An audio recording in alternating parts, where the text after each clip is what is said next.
ಯುವರತ್ನಲ್ಲಿ Appu sir ಜೊತೆ work ಮಾಡಿದೀನಿ sir. ಈ ಅವಕಾಶ ಬಂದು ನನ್ನ ಫ್ರೆಂಡ್ ಡ್ಯಾನ್ಸರ್ ಮೂಲಕ ಬಂದಿದ್ದು. ಥ್ಯಾಂಕ್ಸ್ ಹೇಳ್ಬೇಕು, ಅವರಿಂದ ನಾನು ಇವತ್ತು ಇಲ್ಲಿ ಕುತ್ಕೊಂಡು ಈ ತರ ಮಾತಾಡ್ತಾ ಇದ್ದೀನಿ. ಆದ್ರೆ ಆಪರ್ಚುನಿಟೀಸ್ ಎಲ್ಲೂ ಸಿಕ್ಕಿರಲಿಲ್ಲ, ಒಳ್ಳೆ ಆಪರ್ಚುನಿಟೀಸ್ ಎಲ್ಲೂ ಸಿಕ್ಕಿರ್ಲಿಲ್ಲ. ಆಗ ಬರ್ಬೇಕಾದ್ರೆ ನನಗೆ ಅದು ಬರ್ದೇ ಇದ್ದಾಗ ಅವ್ರು ನನಗೆ ಕೊಟ್ಟಿದ್ದ ಸಪೋರ್ಟ್, ಗೈಡೆನ್ಸ್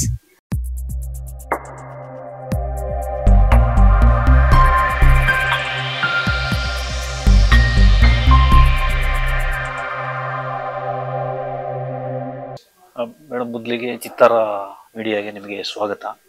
ನಿಮ್ಮ ಮೊದಲ ಸಿನಿಮಾ ಆಗಿರೋದ್ರಿಂದ ಪ್ರೇಕ್ಷಕರೇ ನಿಮ್ಮನ್ನ ಪರಿಚಯ ಮಾಡ್ಕೊಳ್ಳಿ. ನಿಮ್ಮ ಹೆಸರು ಏನು? ನನ್ನ ಹೆಸರು ಸುಷ್ಮಿತಾ ಅಂತ. ನಾನು ಆಕ್ಚುಲಿ ಡ್ಯಾನ್ಸರ್, ನನ್ನ ಪ್ರೊಫೆಷನಲ್ ನಂದು ಡ್ಯಾನ್ಸ್. ನಾನು ಆಕ್ಚುಲಿ ಮೂವಿಯಲ್ಲಿ ಬ್ಯಾಕ್ ಡ್ಯಾನ್ಸರ್ ಆಗಿ ವರ್ಕ್ ಮಾಡ್ತಿದ್ದೆ. ಇದು ಆಕ್ಟಿಂಗ್ ಅಂತ ಬಂದ್ರೆ ಇದು ನನ್ನ ಫಸ್ಟ್ ಮೂವಿ. ನಾನು ನನ್ ಪ್ರೊಫೆಷನ್ ಬೇರೆ, ಇಲ್ಲಿ ನಾನ್ ಬೇರೆ ತರ ನೋಡ್ಬೋದು. ಇಷ್ಟು ದಿನ ನನ್ನ ಫೀಲ್ಡ್ ಅಲ್ಲಿ ನಾನು ಯಾವ ತರ ಡ್ಯಾನ್ಸ್ ಮಾಡ್ಕೊಂಡು ಈ ತರ ಮಾತ್ರ ಇದ್ದೆ. ಆಕ್ಟಿಂಗ್ ಅಂತ ಬಂದ್ರೆ ಇದು ನನ್ನ ಫಸ್ಟ್ ಮೂವಿ ಆಗಿದೆ. ಯಾವ ಸಿನಿಮಾಗೆ ಡ್ಯಾನ್ಸ್ ಮಾಡಿದ್ದೀರಿ ಸರ್? ಯುವರತ್ನಲ್ಲಿ ಅಪ್ಪು ಸರ್ ಜೊತೆ ವರ್ಕ್ ಮಾಡಿದೀನಿ. ಮತ್ತೆ ಇದು ರಿಯಾಲಿಟಿ ಶೋಸ್ ಅಲ್ಲೆಲ್ಲ ಬ್ಯಾಕ್ ಡ್ಯಾನ್ಸರ್ ಆಗಿ ವರ್ಕ್ ಮಾಡಿದೀನಿ. ಆಮೇಲೆ ಪ್ರೀ ರಿಲೀಸ್ ಈವೆಂಟ್ ಅಲ್ಲೆಲ್ಲ ಡ್ಯಾನ್ಸರ್ ಆಗಿ ವರ್ಕ್ ಮಾಡಿದೀನಿ. ಆಮೇಲೆ ಡಾಲಿ ಸರ್ ಬ್ಯಾಕ್ ಡ್ಯಾನ್ಸರ್ ಆಗಿ ವರ್ಕ್ ಮಾಡಿದೀನಿ. ತುಂಬಾ ಚಿತ್ರಗಳಲ್ಲಿ ಬ್ಯಾಕ್ ಡ್ಯಾನ್ಸರ್ ಆಗಿ ವರ್ಕ್ ಮಾಡಿದೀನಿ. ಕಾರ್ಪೊರೇಟ್ ಇವೆಂಟ್ಸ್ ಜಾಸ್ತಿ ಮಾಡ್ತಾ ಇದ್ವಿ, ಅದೇ ತರ ಇವೆಂಟ್ಸ್ ಮಾಡ್ತಾ ಇದ್ವಿ ಸರ್. ನಿಮ್ಮೇನಾದ್ರೂ ಕೊರಿಯೋಗ್ರಫಿ ಡೈರೆಕ್ಷನ್ ಏನು ಮಾಡಿದ್ದೀರಾ ಸರ್? ಕೊರಿಯೋಗ್ರಫಿ ಅಂತಂದ್ರೆ ಸ್ಕೂಲ್ ಕೊರಿಯೋಗ್ರಫಿ ಮಾಡ್ತೀವಿ ನಾವು. ಸ್ಕೂಲ್ ಕೊರಿಯೋಗ್ರಫಿ ಮಾಡ್ತಿದ್ದೆ.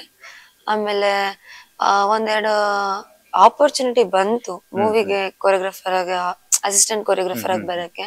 ಸ್ವಲ್ಪ ಬೇರೆ ವರ್ಕ್ಸ್ ಇರೋದ್ರಿಂದ ಮಾಡಕ್ ಆಗಿಲ್ಲ.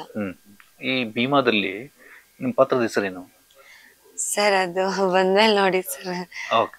ಈ ಅವಕಾಶ ಹೆಂಗ್ ಬಂತು ನಿಮಗೆ? ಸರ್, ಈ ಅವಕಾಶ ಬಂದು ನನ್ನ ಫ್ರೆಂಡ್ ಡ್ಯಾನ್ಸರ್ ಮೂಲಕ ಬಂದಿದ್ದು. ನಾನು ಒಂದು ಬೇರೆ ಪ್ರಾಜೆಕ್ಟ್, ಒಂದು ಸಾಂಗ್ ಶೂಟ್ ಇದು ನಾನು ಪ್ರಾಕ್ಟೀಸ್ಗೆ ಹೋಗಿದ್ದೆ. ಪ್ರಾಕ್ಟೀಸ್ಗೆ ಹೋದಾಗ ಸಡನ್ ಆಗಿ ಫೋನ್ ಬಂತು ನಂಗೆ, ಈ ತರ ಕರೀತಿದ್ದಾರೆ, ಆಪರ್ಚುನಿಟಿ ಇದೆ ಮಾಡು, ನನ್ ಫ್ರೆಂಡೇ ಅದು, ನಾನ್ ಕಳಿಸ್ಕೊಡ್ತೀನಿ ಅಂತ ಹೇಳಿದ್ರು. ಮೋಸಿಸ್ ಅಂತ ಅವ್ರ ಹೆಸರು. ಬಿಗ್ ಥ್ಯಾಂಕ್ಸ್ ಹೇಳ್ಬೇಕು, ಅವರಿಂದ ನಾನು ಇವತ್ತು ಇಲ್ಲಿ ಕುತ್ಕೊಂಡು ಈ ತರ ಮಾತಾಡ್ತಾ ಇದ್ದೀನಿ. ಮೋಸಿಸ್ ಕಡೆಯಿಂದ ಡೆನ್ನಿಸ್ ಅನ್ನೋರ್ ಹತ್ರ ಹೋದ್ವಿ. ಅಲ್ಲಿ ಹೋದ್ಮೇಲೆ ಸರ್ ಹತ್ರ ಮಾತಾಡಿದ್ವಿ. ಸರ್ ಹತ್ರ ಮಾತಾಡಾದ್ಮೇಲೆ ನನಗೆ ಅಲ್ಲಿವರೆಗೂ ನಂಬಕ್ ಆಗಿಲ್ಲ ನನಗೆ ಈ ತರ ಆಪರ್ಚುನಿಟಿ. ನಾನು ತುಂಬಾ ಚಿತ್ರ, ಸೀರಿಯಲ್ ಎಲ್ಲದಕ್ಕೂ ನಾನು ಟ್ರೈ ಮಾಡಿದ್ದೆ. ಆದ್ರೆ ಆಪರ್ಚುನಿಟೀಸ್ ಎಲ್ಲೂ ಸಿಕ್ಕಿರ್ಲಿಲ್ಲ, ಒಳ್ಳೆ ಆಪರ್ಚುನಿಟೀಸ್ ಎಲ್ಲೂ ಸಿಕ್ಕಿರ್ಲಿಲ್ಲ. ಆದ್ರೆ ನಾನು ಅನ್ಕೊಂಡೇ ಇರ್ಲಿಲ್ಲ ಈ ತರ ಆಪರ್ಚುನಿಟಿ ನನಗೆ ಸಿಗುತ್ತೆ ಅಂತ. ಒಳ್ಳೆ ಆಪರ್ಚುನಿಟಿ ಸಿಕ್ತು. ಆಮೇಲೆ ಹಂಗೆ ಆಕ್ಟಿಂಗ್ ಅನ್ನೋದು ನನಗೆ ಅಷ್ಟು ಬರ್ತಾ ಇರ್ಲಿಲ್ಲ. ಆದ್ರೆ ತುಂಬಾ ಚೆನ್ನಾಗಿ ನನಗೆ ಸಪೋರ್ಟ್ ಮಾಡಿದ್ರು ದುನಿಯಾ ವಿಜಯ್ ಸರ್. ಅವರಿಗೆ ದೊಡ್ಡ ಥ್ಯಾಂಕ್ಸ್ ಹೇಳ್ಬೇಕು. ಪ್ರತಿಯೊಂದು ಒಂದು ಏನಂತಾರೆ, ಒಂದು ಆಕ್ಟಿವ್ ಒಂದು ಎಮೋಷನ್ ಆದ್ರೂ ಸರಿ, ಒಂದು ಎಮೋಷನ್ ಬರ್ಬೇಕಂದ್ರೆ ತುಂಬಾ ಕಷ್ಟ. ಅಲ್ಲಿ ಆಕ್ಟಿಂಗ್ ಅಂತ ಬಂದಾಗ ನಾರ್ಮಲ್ ಆಗಿ ಬರೋದು ಬೇರೆ, ಆಕ್ಟಿಂಗ್ ಮಾಡಿದಾಗ ಬರೋದು ಬೇರೆ. ಆಗ ಬರ್ಬೇಕಾದ್ರೆ ನನಗೆ ಅದು ಬರ್ದೇ ಇದ್ದಾಗ ಅವ್ರು ನನಗೆ ಕೊಟ್ಟಿದ್ ಸಪೋರ್ಟ್, ಗೈಡೆನ್ಸ್ ತುಂಬಾ ಚೆನ್ನಾಗ್ ಕೊಟ್ರು. ಅದಕ್ಕೆ ನಾನು ತುಂಬಾ ಥ್ಯಾಂಕ್ಸ್ ಹೇಳ್ಬೇಕು ಅವರಿಗೆ. ಹಂಗಿಂದ ನನ್ನ ಈ ಜರ್ನಿ ಇದ್ರಲ್ಲಿ ಸ್ಟಾರ್ಟ್ ಆಯ್ತು ಸರ್. ಓಕೆ, ಈಗ ನೀವು ಹೇಳಿದ್ರಿ ನಿಮ್ಗೆ ಇಮೋಷನ್ಸ್ ಬರ್ತಾ ಇರ್ಲಿಲ್ಲ, ಅವಾಗ ವಿಜಯ್ ಸರ್ ಕೆಲವು ಗೈಡೆನ್ಸ್ ಕೊಟ್ರು ಅಂತ. ಏನ್ ಗೈಡೆನ್ಸ್ ಕೊಟ್ರು, ಏನ್ ಹೇಳಿದ್ರು ಆಕ್ಚುಲಿ? ಅಲ್ಲಿ ಅವರು ಹೇಗ್ ಮಾಡ್ತಿದ್ರು ಅಂದ್ರೆ ಸರ್, ಮಾನಿಟರ್ ಅಂತ ಹೇಳಿ ಮಾಡ್ತಾ ಇದ್ರು. ಮಾನಿಟರ್ ಹೋಗ್ತಾ ಇದೆ, ಟೇಕ್ ಹೋಗ್ತಾ ಇಲ್ಲ, ಮಾಡು ಅಂತ ಹೇಳ್ತಿದ್ರು. ಅದರ ಮಾನಿಟರ್ ಮಾಡ್ತಾ ಇರ್ಬೇಕಾದ್ರೆ ಪಟ್ಟಂತ ಟೇಕ್ ಮಾಡಿಸ್ತಾ ಇದ್ರು. ಅಂದ್ರೆ ಹೇಗೆ ಅಂದ್ರೆ ಅವ್ರಿಗೆ ಗೊತ್ತು ಯಾವ ಕಲಾವಿದನ ಹೆಂಗ್ ಮಾಡಿಸ್ಬೋದು, ಅಂದ್ರೆ ನಮ್ಗೂ ಹರ್ಟ್ ಆಗ್ಬಾರ್ದು ಆತರ. ಅರೆ ನಮ್ನ ತುಂಬಾ ಚೆನ್ನಾಗಿ ಗೈಡ್ ಮಾಡಿದ್ರು ಸರ್, ಒಳ್ಳೆ ಗೈಡರ್ ಸರ್ ಅವರು. ಸಿನಿಮಾದಲ್ಲಿ ನೀವ್ ಏನ್ ಮಾಡ್ತೀರಿ ಆಕ್ಚುಲಿ? ಸರ್ ಆಕ್ಚುಲಿ ನಾವು ಭೀಮಾ ಗ್ಯಾಂಗ್ ಸರ್. ನಾವು ಭೀಮಾ ಗ್ಯಾಂಗ್ ಆಗಿ ವರ್ಕ್ ಮಾಡಿರೋದು ಇದ್ರಲ್ಲಿ. ಅಲ್ಲ, ಏನ್ ಮಾಡ್ತೀರಿ ಆಕ್ಚುಲಿ?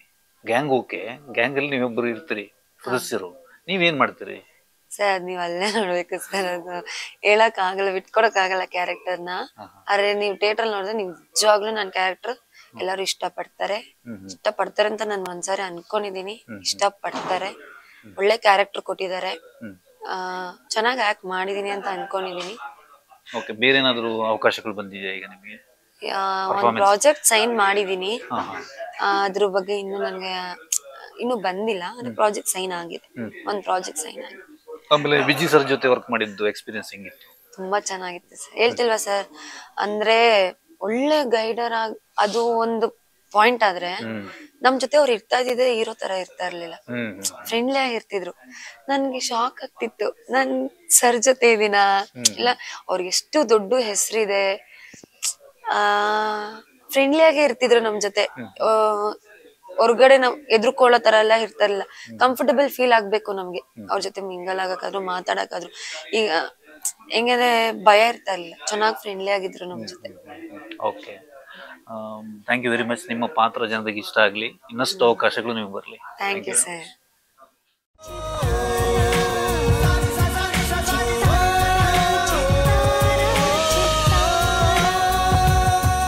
ಕನ್ನಡಿಗರ ಮನೆ ಮಾತಾಗಿರುವ ಸಿನಿ ಪತ್ರಿಕೆ ಚಿತ್ತಾರ, ಕರ್ನಾಟಕದ number 1 readers choice entertainment magazine.